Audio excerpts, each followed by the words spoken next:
Akan yaitu Syekh Abdullah Al-Lahji mengatakan yang dimaksud mengatakan di sini adalah Sayyidina Utsman, yaitu Sayyidina Utsman radhiyallahu taala an. Beliau mengatakan hakadza kanat izratu sahibi. Beginilah dulunya izrah. Izrah itu ala wazan fi'lah, menunjukkan isim hay'ah, menunjukkan daripada hay'ah, bentuk, cara daripada sesuatu. Ada izrah. Izrah berarti artinya apa? Cara make sarungnya sahibi. Itu makna izrah. Seperti misyah. Kalau misyah berarti artinya apa? Cara jalan. Jilsah apa? Cara duduk. Wa ma ila dzalik. Intinya yang menggunakan wazan fi'lah berarti itu ism lil hay'ah. Nama untuk menunjukkan cara atau bentuk sesuatu. Ala wazan fi'lah. Di sini izrah. Maka hakadza kanat izratu sahibi. Beginilah dulunya cara make izarnya sahibi. Siapa yang dimaksud sahibi oleh Sayyidina Utsman? Yang kemudian Syekh Abdullah Al-Lahji mengatakan wa zahiruhu. Zahir daripada hadis ini menunjukkan, memberikan faidah kepada kita anna isbalahu ilal ka'baini mamnu'. Menunjukkan secara zahirnya bahwa isbalnya kita, isbal itu menjulurkan pakaian, menurunkan pakaian, itu disebut isbal. Bahwa menurunkan daripada pakaian sampai ke batas mata kakinya, sampai kepada batas mata kaki itu sudah dilarang. Yang boleh itu di atas mata kaki. Namun kalau sampai di batas mata kakinya itu mamnu berdasarkan zahir daripada hadis ini. Namun beliau katakan zahiru riwayatil Bukhari. Yang makna yang kita pahami secara zahir daripada riwayat lain yang diriwayatkan oleh Imam Al-Bukhari, di mana Nabi SAW bersabda mengatakan ma asfala minal ka'baini fahuwa finnar. Apa-apa yang asfala minal ka'bain, di bawah mata kaki itu yang ada di neraka. Berarti kalau apa yang di bawah mata kaki finnar, berarti mata kakinya boleh atau tidak? Kalau nyampe pas di mata kaki, hukumnya boleh berdasarkan riwayat Bukhari. Namun kalau dengan riwayat ini Nabi katakan fala haqqa lil izari fil ka'bain, nggak ada hak untuk izar kalau udah nyentuh ka'bain. Secara zahirnya menunjukkan boleh atau tidak nyentuh sampai ke mata kaki? Nggak boleh berdasarkan zahir hadis ini, karena Nabi katakan fala haqqa lil izari fil ka'bain. Nggak ada hak untuk izar kalau udah nyentuh mata kaki. Berarti nyentuh mata kaki aja nggak boleh. Itu zahir daripada hadis ini. Namun riwayat Al-Bukhari mengatakan ma asfala minal ka'bain, yang di bawah mata kaki baru nggak boleh. Berarti kalau nyampe mata kaki boleh atau tidak? Boleh berdasarkan riwayat Al-Bukhari. Maka dengan ini wa yuhmal mahuna alal mubalaghah, sehingga para ulama dalam menyikapi adanya perbedaan ini, yaitu para ulama mengatakan hadis ini sifatnya Nabi SAW mengutarakan dalam bentuk mubalaghah, bukan ala hakikatih, berarti mata kaki nggak boleh. Enggak, Nabi SAW menyebutkan di dalam hadis ini fala haqqa lil izari fil ka'bain ala sabilil mubalaghah fi man'il isbali ilal ka'bain li'alla yajurra ila ma tahtahuma, supaya enggak kelewatan orang. Akhirnya yang padahal nyampe mata kaki itu boleh, kalau sifatnya dilonggarkan oleh Nabi tanpa adanya mubalaghah seperti ini, orang menggampangkan, akhirnya jadi sampai ke keterusan lebih bawah lagi. Makanya Nabi SAW menyebutkan di dalam hadis ini ala sabilil mubalaghah, yaitu sebagaimana hadis yang Nabi SAW utarakan karra'i yar'a haulal hima yushiku ay yarta'afi, yaitu orang kalau udah menggambalakan dia punya hewan gembalaan di perbatasan, ujung-ujungnya lambat laun dia bakal terjatuh juga, bakal terjerumus juga. Itu hewan gembalaan bakal masuk ke batas yang dilarang. Orang yang biasa main di dekat-dekat jurang, lambat laun bakal jatuh juga akhirnya ke jurang. Makanya Nabi dalam hadis ini yaitu supaya kita lebih hati-hati, jangan nyampe menyentuh mata kaki, walaupun ala hakikatih jais, sampai ke batas persis di mata kakinya. Nah, berdasarkan riwayat Al-Bukhari. Nah, jadi begitu para ulama di dalam memahami hadis. Walaupun hadis ini secara zahirnya menunjukkan sampai ke mata kaki nggak boleh. Namun ada riwayat lain yang mengatakan boleh. Maka gimana cara menyikapinya? Apa kita ambil satu hadis, buang hadis lain? Oh, yang Bukhari lebih sahih, kita ambil saja. Ini juga hadisnya sahih. Nah, maka para ulama punya metode, cara untuk kita menyikapi kedua hadis ini. Supaya kita bisa mengamalkan duanya. Jangan sampai kita termasuk yang Allah subhanahu wa ta'ala utarakan daripada sifatnya orang-orang Yahudi. Yu'minuna bi ba'dil kitabi wa yakfuruna bi ba'd. Beriman cuman ke salah satu daripada firman Allah, yang lainnya dia kufur. Ngambil satu hadis, yang lain dia lempar itu hadis. Dia nggak mau amalkan itu hadis. Enggak. Namun kita Ahlus Sunnah wal Jamaah, kita punya metodologi cara memahami dalil. Makanya kita kalau baru tahu 1-2 hadis, jangan langsung ngambil kesimpulan hukum. Karena apa yang kita tidak tahu itu lebih banyak dari apa yang kita tahu. Apa yang kita tidak tahu lebih banyak dari apa yang kita tahu. Makanya itulah pentingnya kita bermadhab. Karena para ulama madhab itu mereka yang berijtihad. Mereka kumpulkan itu semua dalil-dalil. Mereka kumpulkan, diteliti secara mendetail, secara mendalam, baru kemudian ngambil kesimpulan setelahnya. Nah, ala kulli hal.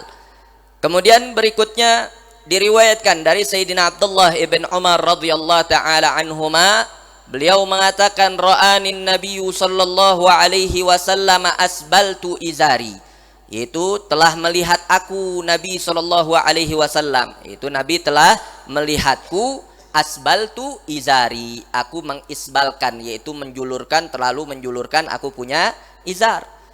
Faqala, akhirnya Nabi sallallahu mengatakan, ya ibna Umar, wahai ibn Umar, kullu syai'in lamasal arda minas thiyabi finnar, segala sesuatu yang menyentuh lantai daripada pakaian, mau itu izar, mau itu kamis, pokoknya siap. Nah, makanya tadi kita artikan walaupun di riwayat sebelumnya fala haqqa lil izar. Makanya walaupun di sini sifatnya khusus hanya untuk izar, namun karena di dalam riwayat-riwayat lain Nabi katakan as-siap, pokoknya pakaian, mau pakaiannya berupa izar, mau berupa kamis, hukumnya sama. Nah, makanya itulah cara para ulama memahami dalil. Maka ma'asfala kullu syai'in lamasal arda minat thiyabi finnar, segala sesuatu yang menyentuh lantai daripada pakaian finnar, maka akan berada di dalam neraka.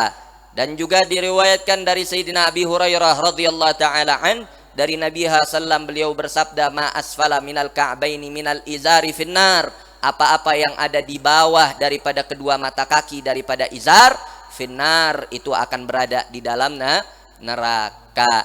Namun ini semua wahwa mahmulun ala ma warada min qaidil khuyala. Di sini beliau kasih catatan bahwa daripada wa'id, ancaman yang seperti itu, apa-apa yang di bawah dari mata kaki bakal ada di neraka, itu mahmul diartikan kita bawa kepada yang jika sekiranya dia memakainya itu dengan adanya niatan untuk sombong, yaitu mawarada min qaidil khuyala, dengan adanya qaid, dengan adanya catatan kalau dia makainya seperti itu dengan kesombongan berdasarkan hadis lain. Fahuwallazi warada fihil wa'id, maka dialah, yaitu orang yang makainya karena sombong, itulah yang dapat ancaman dari Nabi sallallahu alaihi wasallam, yang dia akan di neraka. Namun menarik, di dalam hadis ini Nabi sallallahu katakan kullu syai'in lamasal arda minats thiyab finnar. Begitu juga ma asfala minal ka'bain minal izar finnar. Nah, maka seakan-akan yang ada di neraka apa? Pakaiannya, apa-apa yang di bawah daripada kedua mata kaki berada di neraka. Pakaian kalau udah lebih dari mata kaki, maka itu pakaian bakal berada di neraka. Begitu juga izar yang dipakai kemudian menjulur sampai di bawah mata kaki, finnar, akan berada di neraka. Itu pun dengan catatan kalau sombong. Namun di sini berarti yang ada di neraka adalah izarnya, bukan orangnya. Namun para ulama mengatakan ini bisa kita artikan ala ma'na majas, yaitu sebagai bentuk kinayah, yaitu bentuk kinayah, yaitu min bab tasmiyati syai' bismi man jawarahu, yaitu menamakan sesuatu yaitu dengan nama yang dia berada di dekatnya. Nah, yaitu maksudnya yang masuk neraka itu adalah sahibuh, orang yang makainya, orang yang make izar tersebut, dialah yang masuk neraka. Nah, jadi ala sabilil kinayah. Namun ada juga ulama yang mengatakan bahwa hal ini ala sabilil haqiqah. Artinya betul-betul dia dan juga berikut sarung-sarungnya ikut masuk neraka. Nah, sebagaimana firman Allah Subhanahu wa taala, innakum wa ma ta'buduna min dunillahi hasabu jahannam. Sesungguhnya kalian nanti di yaumil qiyamah Allah akan serukan kepada orang-orang musyrikin, orang-orang yang menyekutukan Allah Subhanahu wa taala. Allah katakan innakum wa ma ta'buduna min dunillah, sesungguhnya kalian wa ma ta'budun, dan apa-apa yang kalian sembah selain Allah, hasabu jahannam, akan menjadi hasab, akan menjadi bara api neraka, akan menjadi pemicu daripada api neraka, akan menjadi kayu bakarnya neraka. Yaitu siapa? Orang yang menyekutukan Allah, berikut sesembahan mereka, berhala-berhala mereka ikut masuk jadi hasabu jahannam, ikut menjadi daripada kayu bakar yang menyalahkan daripada api neraka jahannam. Maka fahadha juga bisa kita artikan, kita kiaskan dengan ayat tersebut. Artinya kita artikan alal haqiqah, artinya juga izarnya memang masuk neraka, berikut juga sama orangnya yang make. Nggak mungkin cuman izarnya doang, orangnya kagak masuk. Nah, ala kulli hal. Kemudian diriwayatkan wa kana Rasulullah sallallahu alaihi wasallam yurhi izarahu min baini yadayhi wa yarfa'uhu min wara'ih. Dan kemudian diriwayatkan bahwa Rasulullah sallallahu alaihi wasallam itu yurhi, yaitu agak menjulurkan, agak menurunkan daripada izarnya min baini yadayhi, pada bagian depannya beliau. Bagian depan izar yang dipakai, bagian depannya itu agak lebih turun. Wa yarfa'uhu min wara'ih, dan agak lebih diangkat dari bagian belakangnya. Jadi kalau memakai izar Nabi SAW bagian depan itu agak lebih turun. Adapun bagian belakang itu agak lebih naik daripada bagian depannya sallallahu alaihi wasallam. Kemudian wa kana sallallahu alaihi wasallam idza sajadda thawban sammahu bismih. Dan juga Nabi sallallahu alaihi wasallam itu idza sajadda thawban, apabila istajadda ay labitha thawban jadidan. Istajadda thawban maksudnya memakai pakaian baru, punya pakaian baru. Maka Nabi SAW kalau memakai pakaian baru, sammahu bismih, Nabi namakan, Nabi sebut pakaian tersebut dengan namanya. Qamisan au imamatan au ridaan, baik itu kamis atau berupa imamah ataupun rida. Tsumma yaqul, kemudian Nabi mengatakan Allahumma lakal hamdu anta kasautanihi as'aluka min khairihi wa khairi ma suni'alah wa a'udzu bika min syarrihi wa syarri ma suni'alah.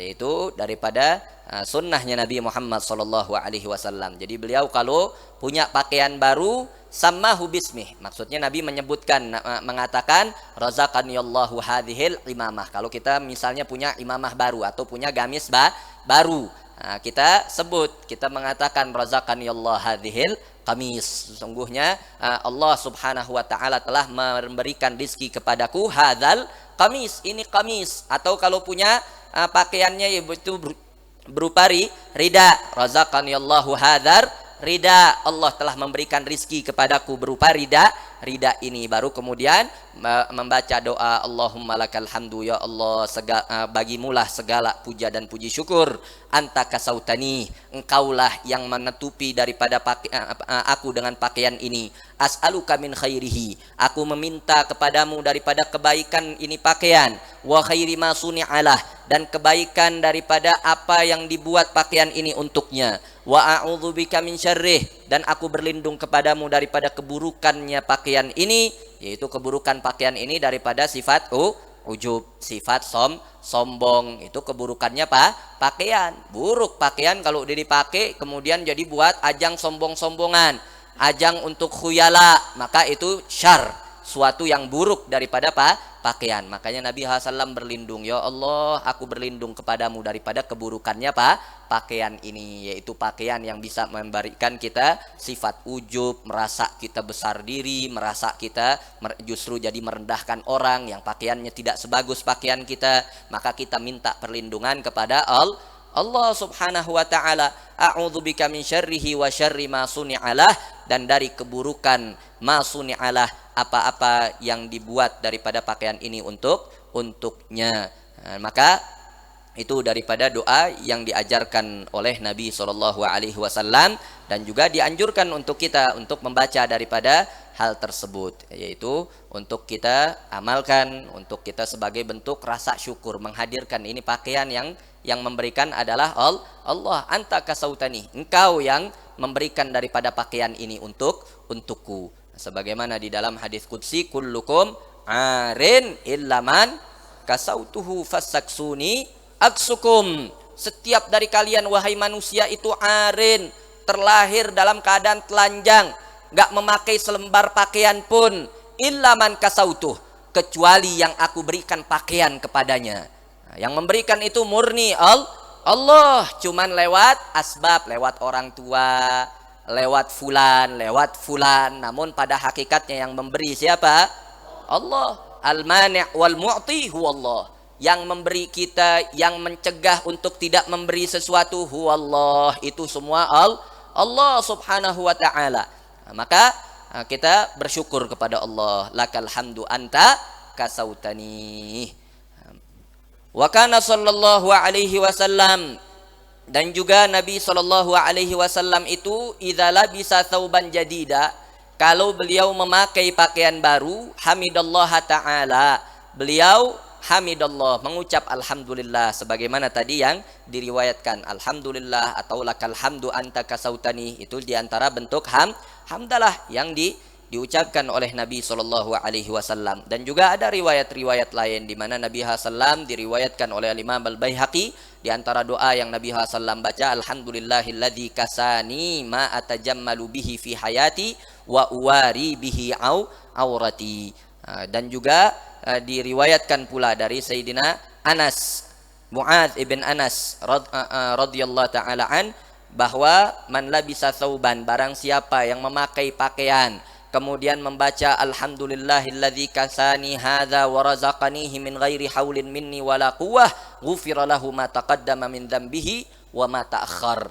Itu yang membaca doa tersebut apabila punya pakaian baru, membaca alhamdulillahilladzi kasani, alhamdulillah segala puji bagi Allah yang telah menutupi daripada badanku dengan pakaian ini, wa razaqanihi min ghairi haulin minni wala quwwah, dan memberikan rizki kepadaku berupa pakaian ini tanpa ada daya dan upaya dariku, maka Allah berikan daripada ampunan untuknya, ma taqaddama min dzambihi wa ma ta'akhkhar. Nah, wa shalla rak'atain, dan juga Nabi SAW kemudian setelah mengucap hamdalah, maka Nabi SAW buru-buru sholat 2 rakaat setelahnya, yaitu menggunakan pakaian tersebut sebagai bentuk syukur kepada Allah subhanahu wa ta'ala atas pakaian tersebut. Wa kasal khalaqa, kemudian Nabi SAW kasa, yaitu memberikan pakaian tersebut, maksudnya yaksu ghairah, yaitu menutupi daripada pakaian tersebut atau diberikan pakaian tersebut kepada orang lain, yaitu pakaian al-khalaq, yaitu yang sudah usang. Jadi Nabi SAW kalau punya pakaian baru, beliau bersyukur, kemudian beliau sholat dengan pakaian tersebut sebagai bentuk tanda syukurnya beliau kepada Allah. Kemudian beliau keluarkan al-khalaq. Al-khalaq ail bali, yang sudah usang, yang udah lama dikeluarin sama Nabi SAW. Enggak kayak kita, cuman ditumpuk aja. Atau punya pakaian baru yang lama ditumpuk, ditaruh di gudang. Enggak, Nabi SAW kasal khalaq. Nabi SAW berikan kepada orang lain yang membutuhkan pakaian tersebut. Nah, itu diantara adabnya Nabi Muhammad SAW.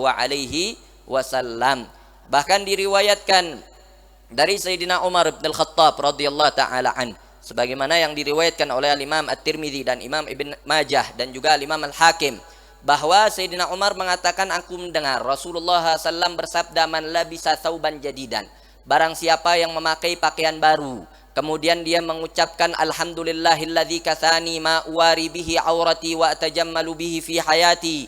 Yang kemudian setelah membaca doa tersebut, summa amada ila thawbil ladzi akhlaqa fatasaddaqa bih. Kemudian dia mengambil pakaiannya yang sudah usang, kemudian tasaddaqa bih, dia sedekahkan itu pakaian yang sudah usang.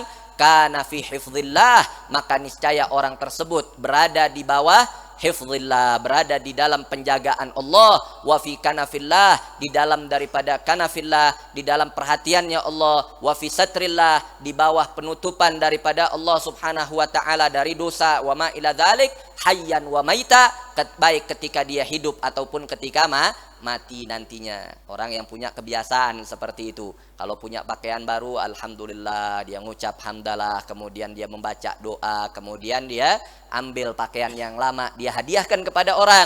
Kana fi hifdzillah, bakal dapat perlindungan dari Allah subhanahu wa ta'ala.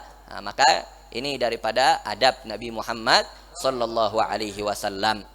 Dan juga wa kana sallallahu alaihi wasallam idza sajadda thauban, dan juga Nabi SAW itu apabila memakai pakaian baru, labisahu yaumal jumu'ah, Nabi pakainya pakaian baru itu di hari Jumat. Nah, karena hari Jumat itu adalah afdalu ayyamil usbu', hari yang paling afdal dalam satu pekan adalah hari Jumat, supaya itu pakaian kecipratan keberkahannya hari Jumat. Dari kebiasaannya Nabi SAW. Jadi kalau punya pakaian baru, Nabi SAW simpan sampai entar hari Jumat, baru kemudian dipakai oleh Nabi SAW. Yaitu supaya dapat keberkahannya, sehingga lebih berkah itu pakaian. Nah, sehingga Al-Imam Al-Lahji, Syekh Abdullah Al-Lahji mengatakan, fayutlab lubsul jadid fihi haitsu kana abyad, sehingga dianjurkan untuk kita memakai pakaian yang baru di hari Jumat kalau sekiranya pakaian baru tersebut berwarna putih, karena yang dianjurkan di hari Jumat itu adalah pakaian berwarna putih. Maka apabila pakaian barunya itu berwarna putih, kita dianjurkan untuk memakai itu di hari Jumat, yaitu untuk sholat Jumat. Au ghair abyad, atau misalnya pakaian baru tersebut sekalipun bukan warna putih juga dianjurkan untuk pakai di hari Jumat. Walaysa indahu abyad, namun kalau dia nggak punya pakaian warna putih, dia pakai untuk sholat Jumat pun nggak ada masalah. Namun wa illa, kalau sekiranya dia punya pakaian baru, namun punya juga pakaian yang pakaian barunya itu bukan warna putih, namun dia juga punya pakaian warna putih, maka apa yang mesti dia lakukan? Kesunahan mana yang mesti dia ambil? Nah, maka beliau katakan, kalau seperti itu, dia amila fihi amalan salihan. Dia pakai pakaian yang barunya tersebut walaupun bukan warna putih. Kemudian pakaian tersebut yang dia pakai, dia kerjakan amal soleh apapun, baik sholat sunnah 2 rakaat atau sedekah atau lain sebagainya. Dia pakai itu pakaian untuk melakukan satu amal soleh. Setelah dia pakai untuk melakukan amal saleh, summa khala'ah wala bisal abyad, dia lepas itu pakaian barunya, kemudian dia pakainya pakaian yang warna putih untuk sholat Jumat, supaya paling enggak tuh pakaian baru udah kecipratan daripada keberkahan hari Jumat dan amal saleh yang kita lakukan di hari Jumat. Nah, ini sebagaimana yang dikatakan oleh Al-Imam Al-Hifni, yaitu di dalam syarahnya Alal Jami' As-Saghir. فنكتفي بهذا القدر وصلى الله على سيدنا محمد وعلى آله وصحبه وسلم والحمد لله رب العالمين سبحانك اللهم وبحمدك أشهد أن لا إله إلا أنت نستغفرك ونتوب إليك والسلام عليكم ورحمة الله وبركاته.